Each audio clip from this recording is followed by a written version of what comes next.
Hello guys, welcome back to our channel. ఈ వీడియోలో మనం F1 the movie review discuss చేద్దాం. అండ్ మూవీ అయితే చాలా బాగుంది. యాక్చువల్గా అయితే ఈ మూవీ చూద్దామని నాకు అంతగా ఇంట్రెస్ట్ లేదు, బట్ మూవీ బాగుంది అని విని వెళ్ళాను. And really movies too good. చిన్నప్పుడు వీడియో గేమ్స్లో ఈ కార్ రేసింగ్ గేమ్స్ అవి ఆడాను, కానీ రియల్గా నేను అంతగా ఈ ఫార్ములా 1 గ్రాండ్ ప్రీ టోర్నమెంట్స్ అంతగా ఫాలో అవ్వను. అందుకే మూవీ మీద కూడా ఎక్కువ ఇంట్రెస్ట్ రాలే. బట్ మనకు అసలు ఎలాంటి నాలెడ్జ్ లేకపోయినా కూడా మూవీ చూస్తూ ఉంటే మనకి ఈజీగా అర్థమైపోతుంది. అంత బాగా తీశారు director Joseph Kosinski. Top Gun Maverick మూవీలో ఎక్కువ ఎమోషన్స్ ని బిల్డ్ చేశారు, బట్ ఇందులో ఎమోషన్స్ ఉంటాయి కానీ ఎక్కువ అడ్రినలిన్ రష్ ఉంటుంది. లాస్ట్ ఒక 10 to 15 మినిట్స్ అయితే సూపర్. అసలు సీటెడ్ టైప్ ఫీల్ ఉంటుంది లాస్ట్ ల్యాప్ లో. జోసెఫ్ కొసిన్స్కీ డైరెక్షన్ కి Ehren Kruger screenplay and Hans Zimmer music added advantage అని చెప్పాలి. ఆ స్టోరీకి అండ్ రేస్ జరుగుతున్నప్పుడు వచ్చే సౌండ్స్ కానీ మ్యూజిక్ కానీ చాలా బాగుంటాయి. ఇంకా సినిమాటోగ్రఫీ కూడా టాప్ నాచ్ ఉంటుంది.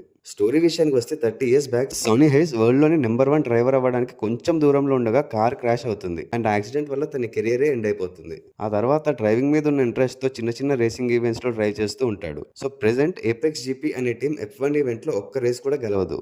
ఇంకా 9 రేసెస్ మాత్రమే బ్యాలెన్స్ ఉంటాయి. ఈ 9 రేసెస్ లో ఒక్క రేస్ ఓడిపోయినా కూడా టీం టోర్నమెంట్ లో నుంచి అవుట్ అయిపోతుంది అండ్ టీం ని అమ్మేసే సిచ్యువేషన్ లో ఉంటుంది. సో ఆ టీమ్ ఓనర్ రూబెన్ తన కో డ్రైవర్ అండ్ క్లోజ్ ఫ్రెండ్ అయిన సోనీ హేస్ దగ్గరికి వచ్చి మళ్ళీ రిటర్న్ అవ్వమని అడుగుతాడు. ఫస్ట్ కొంచెం హెసిటేట్ అయినా కూడా ఫ్రెండ్ కోసం ఓకే చెప్తాడు. ఇక్కడ నుంచి మూవీ చాలా ఇంట్రెస్టింగ్ గా వెళ్తుంది. ఈ టీమ్ లో సోనీతో పాటు జోషువా పియర్స్ అనే ఇంకో డ్రైవర్ కూడా ఉంటాడు. So experienced and never care attitude తో ఉండే సోనీకి అండ్ యంగ్ అండ్ ఇమ్మెచ్యూర్డ్ అయిన జోషువాకి మధ్య వచ్చే కాన్ఫ్లిక్ట్స్ ఏంటి, అండ్ ఆల్సో సోనీ హేస్ కి అండ్ టీమ్ మేనేజ్మెంట్ కి మధ్య ఇష్యూస్, అసలు ఈ టీం మిగతా 9 రేసెస్ గెలిచిందా లేదా అనేది మిగతా స్టోరీ.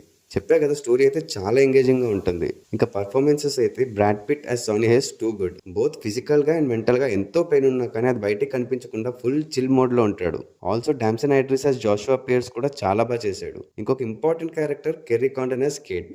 టీమ్ టెక్నికల్ హెడ్గా చాలా మంచి పర్ఫార్మెన్స్ ఇచ్చారు. టీంని ఎలాగైనా గెలిపించాలి అని అండ్ తనను తాను ప్రూవ్ చేసుకోవాలని పడే స్ట్రగుల్ చాలా బాగా క్యారీ చేశారు. సో ఓవరాల్గా movie worth watch in theatres.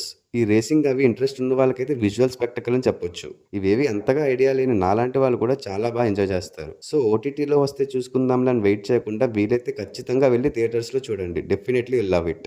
So ఈ మూవీకి నేను ఇచ్చే రేటింగ్ 4/5. మీరు ఆల్రెడీ మూవీ చూసేసి ఉంటే మీకు ఎలా అనిపించిందో కమెంట్స్ చేసి చెప్పండి. అలాగే మా వీడియో మీకు నచ్చినట్టయితే లైక్ చేసి మీ ఫ్రెండ్స్ అండ్ ఫ్యామిలీ మెంబర్స్కి షేర్ చేయండి. Also follow us on Facebook and Instagram. Thanks for watching. See you in the next video. Audios.